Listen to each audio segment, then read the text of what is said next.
नमस्कार, मैं हूं अंकुर और आप देख रहे हैं सत्य हिंदी का न्यूज बुलेटिन। एक नजर अब तक की सुर्खियों पर। दिल्ली के उपराज्यपाल विनय कुमार सक्सेना ने कहा है कि जेल से दिल्ली की सरकार नहीं चलने दी जाएगी। बता दें, दिल्ली के मुख्यमंत्री अरविंद केजरीवाल गिरफ्तार होने के बाद से जेल में सरकार चला रहे हैं, जिसके बाद सवाल उठ रहा है कि अब दिल्ली में सरकार कैसे चलेगी। टाइम्स नाउ की समिट में भी उपराज्यपाल से यही सवाल पूछा गया कि सरकार क्या जेल से चलाई जाएगी।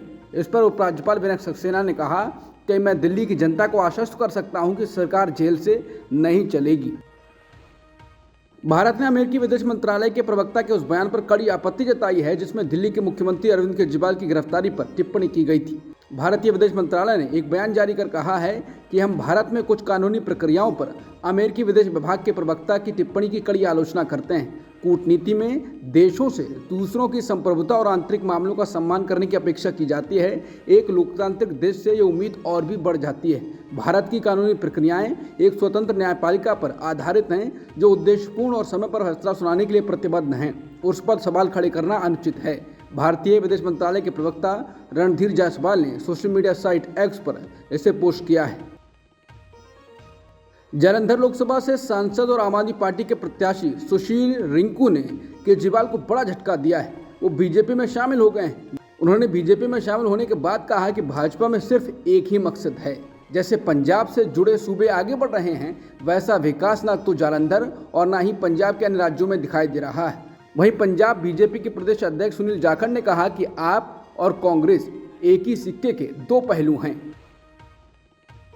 आम आदमी पार्टी ने बीजेपी पर बड़ा आरोप लगाया है। पंजाब में आम आदमी पार्टी के 3 विधायकों ने प्रेस कॉन्फ्रेंस करके दावा किया कि बीजेपी ज्वाइन करने के बदले 20 से 25 करोड़ रुपए ऑफर किए गए हैं। आपने इस बार कॉल करने वाले व्यक्ति का नाम और नंबर भी प्रेस कॉन्फ्रेंस में जारी किया है। दिल्ली के मुख्यमंत्री अरविंद केजरीवाल की पत्नी सुनीता केजरीवाल ने बयान जारी कर कहा कि केजरीवाल कल यानी गुरुवार को एक अहम बात सार्वजनिक करने वाले हैं। उन्होंने कहा कि वो कोर्ट में बताएंगे कि कथित शराब घोटाला का वो पैसा जिसकी तलाश में ईडी ने 150 से ज़्यादा छापे मारे हैं वो कहाँ है, क्योंकि ना तो मनीष सिसोदिया के घर से पैसे मिले हैं और ना ही उनके घर से। ऐसे में कथित घोटाले का पैसा कहाँ है, इसके बारे में केजरीवाल 28 मार्च को जानकारी देंगे। उन्होंने बताया कि अरविंद केजरीवाल को शुगर है और उनकी तबीयत ठीक नहीं चल रही है। वो दिल्ली वालों को लेकर भी काफ़ी चिंतित रहते हैं। सौरभ भारद्वाज और बाकी नेता मैं भी केजरीवाल लिखी हुई टी शर्ट पहने हुए हैं। भारद्वाज ने कहा कि हम भाजपा की तानाशाही का विरोध करते हैं। चुनाव के समय वो हमारे लोगों पर छापे मार रहे हैं।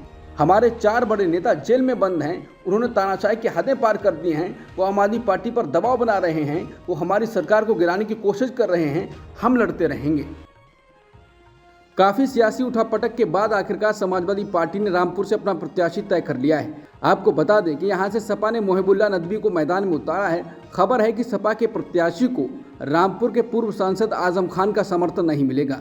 बता दें कि आजम खान के खासम खास आसिम राजा ने रामपुर से पर्चा दाखिल कर दिया है। आजम के इस कदम के बाद रामपुर का चुनाव काफ़ी रोचक हो गया है। वित्त मंत्री निर्मला सीतारमण के पति परकला जी का एक वीडियो कांग्रेस ने और बाकी कांग्रेस के नेताओं ने और लोगों ने वायरल किया है।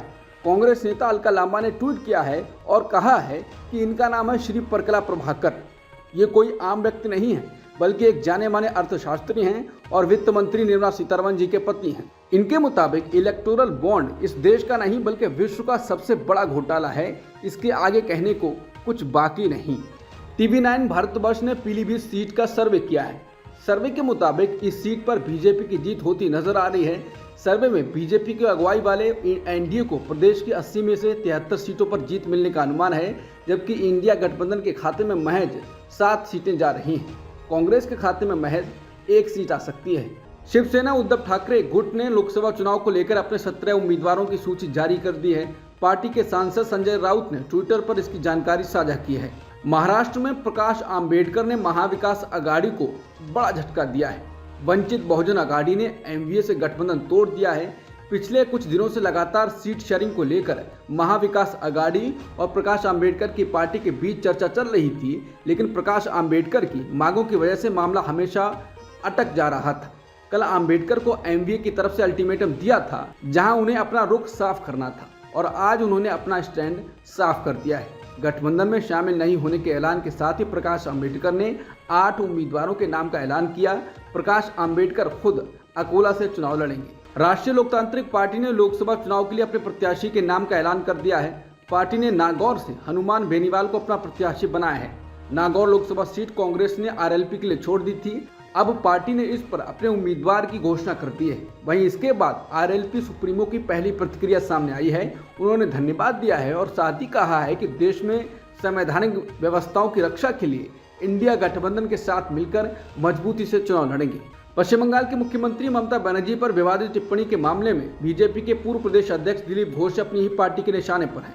बीजेपी अध्यक्ष जेपी नड्डा ने नोटिस जारी कर दिलीप घोष से इस मामले में स्पष्टीकरण देने को कहा है। बता दें, अपने एक बयान में घोष ने कहा था कि दीदी गोवा में खुद को गोवा की बेटी बताती हैं और त्रिपुरा में त्रिपुरा की बेटी बताती हैं। इसके बाद उन्होंने ममता बनर्जी के पिता को लेकर सवाल उठाया था।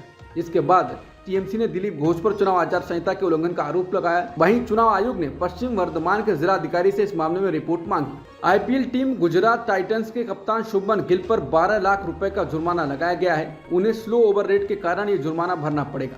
आईपीएल 2024 के दौरान खेले गए अपने दूसरे मैच में गुजरात टाइटंस की टीम चेन्नई सुपर किंग्स के खिलाफ मैदान में उतरी थी। टीम पर जानबूझकर धीमी गति से खेलने का आरोप है। यही वजह है कि टीम के कप्तान के तौर पर शुभमन गिल को जुर्माने के रूप में 12 लाख रुपए भरने होंगे। अब तक की सुर्खियों में इतना ही। बाकी खबरों के लिए बने रहिए सत्यहिंदी.com के साथ।